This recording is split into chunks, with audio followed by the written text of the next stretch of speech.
What's up, YouTube? My name is Vic, and I am the Brooklyn Watch Guy. If this is your first time on my channel, this channel is all about watch buying, collecting, unboxings, and reviews in the affordable range, which I define as $1,000 or less.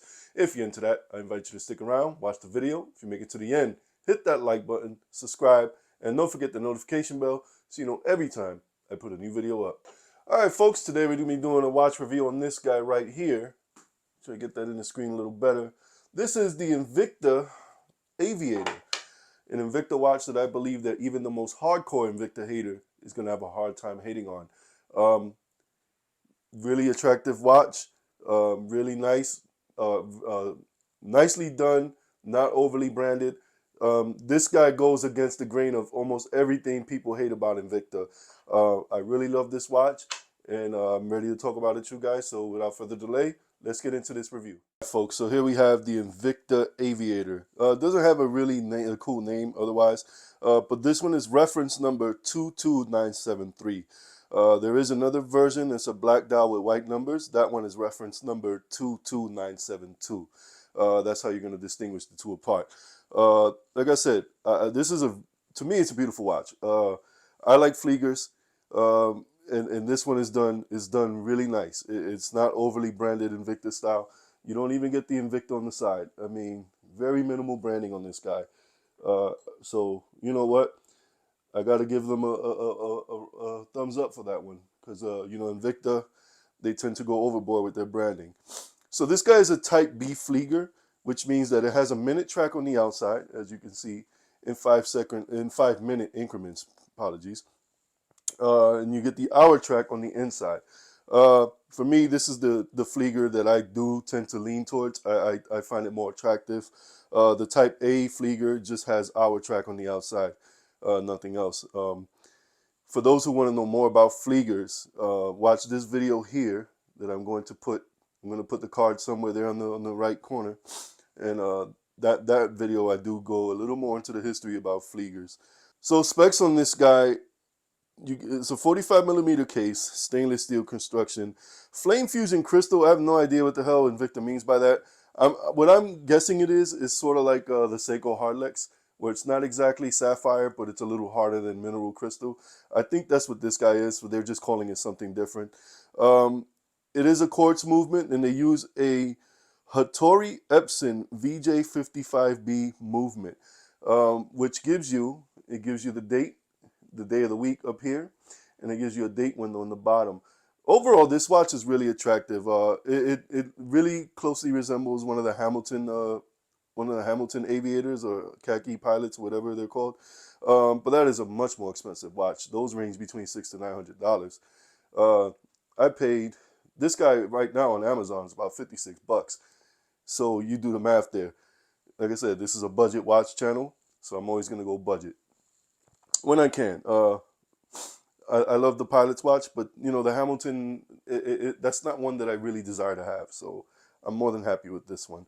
You do get a sandwich dial. Let's see if I can get that to show in the camera a little better. But you see, if you can see there, you do get a sandwich dial. So what that means is those numbers. It's like a green. Think of it like a cookie, and then they put the other dial over that. Now that green is the loom. Unfortunately for this guy, the loom is where it lacks. It's not great. The hands are actually brighter than the minutes, but neither one is going to last very long. It looks okay in the dark, but like I said, for me, I feel like a watch that's made to be like a pilot's watch, the loom should be something where they put emphasis on, and they didn't. But then again, for $56, what can you really expect? So yeah, that's a hit for it right there, the loom. You do get a screw down case back on this guy, so that's good. And I'll show you what the case back looks like. It's actually not bad either. It said they didn't really go hard with the branding on this guy. Nice watch overall. 22 millimeter lug width, so you can fit a wide range of straps with this guy.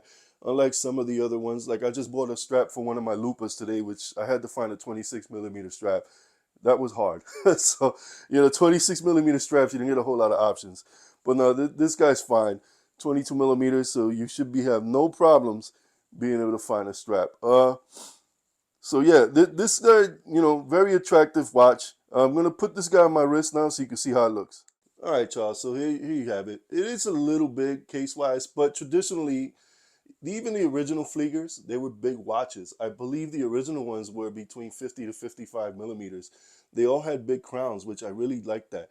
And the reason that they had big crowns was because back then the pilots wore really thick leather gloves. And well, with the big crown, with that leather glove, it was just easier to grab and use it. You know, these dials were made for them to track their fuel, which is why, a lot of times that's what they would set the time for, so they knew how much time they had left, you know, on mission or whatever, or how much time they had before their fuel ran out, which is why these watches were made. They really didn't have a way of gauging that back then, and so they used these timepieces instead.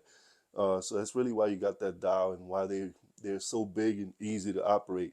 They were big because they were easier to see. The pilots needed to be able to see them at a quick glance, so that's why they made them so big. So that's why now a lot of Fliegers that you get now are actually still big watches because they take after that traditional original Flieger from World War II. So with all that, let me give you guys my final thoughts. So folks, my final thoughts on the Invicta Aviator. This is a great watch. It is a beautiful watch. I think if you want a Flieger, but Hamilton is just out of your reach, or Laco, or any of those known companies, IWC is not even a brand I'm ever going to talk about in this channel, because that's out of reach for me. That is a very expensive brand compared to what I normally buy. So you'll never see an IWC on this watch channel. Hamilton, maybe. But like I said, even the Hamilton, which this closely resembles, that is like a $600 to $900 watch, depending where you buy it from. I know Joma Shop carries them, and they're like in the high sixes. And Joma Shop tends to be a little cheaper than the traditional store. But listen, I think this is a good watch.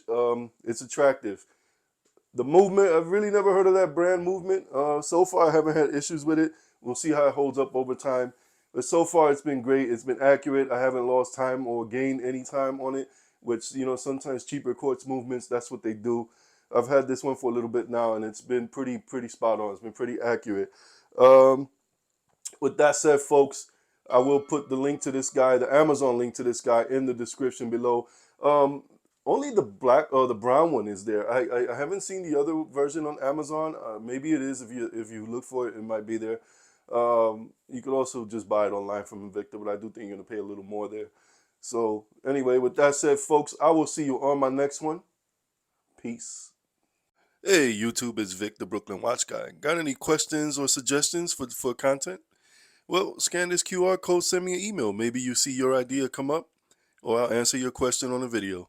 Thank you for watching.